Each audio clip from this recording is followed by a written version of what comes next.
শোনেন, একটা কথা বলি, মনোযোগ দিয়ে শুনবেন। মানুষ ঠকায়েন না, জীবনে মানুষ ঠকায়েন না।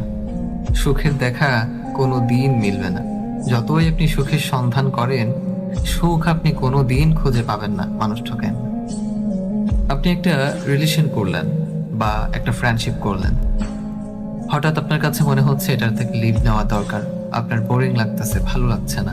তখন কি করবেন? তখন আপনি কি করবেন, একটা ট্রিক্স আমি আপনাকে শিখিয়ে দেই। যে মানুষটার সাথে আপনি ফ্রেন্ডশিপে বা রিলেশনে ছিলেন, তাকে কল করবেন। কল করে বলবেন, আমার সাথে একটু দেখা করো, ইমার্জেন্সি। তাকে ডেকে আনবেন। ডেকে এনে হাতটা সুন্দর করে ধরবেন। হাতটা ধরে তাকে বলবেন, দেখো, আমার পক্ষে তো এই রিলেশন, এই ফ্রেন্ডশিপ আর কন্টিনিউ করা পসিবল হচ্ছে না। আজকে থেকে আমাদের ব্রেকআপ, আমাদের আর কোনোদিন কথা হবে না, তুমি ভালো থেকো।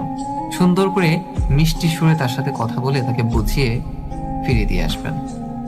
অথবা আরেকটা কথা হচ্ছে, আপনার যদি অন্য কাউকে পছন্দ হয়, সেটাও বলবেন যে তোমাকে তো আর আমার ভালো লাগে না, আমি অন্য কাউকে পছন্দ করি, আমি তার সাথে ফ্রেন্ডশিপ করেছি বা রিলেশনে যাচ্ছি, তোমার সাথে আর কথা বলতে পারবো না আমি। তাকে সুন্দর করে বুঝিয়ে বলবেন। এতে কি হবে, সেই মানুষটা অন্তত সারাটা জীবন এই আফসোস, এই আক্ষেপ নিয়ে বাঁচতে হবে না যে কি কারণে আপনি তাকে ছেড়ে গেলেন। অন্তত সে আড়ালে থেকে সে আপনাকে দোষারোপ করবে না। সে অন্তত একটু হলেও স্বস্তি নিয়ে বাঁচতে পারবে, তাকে নিজেকে বোঝাতে পারবে যে সে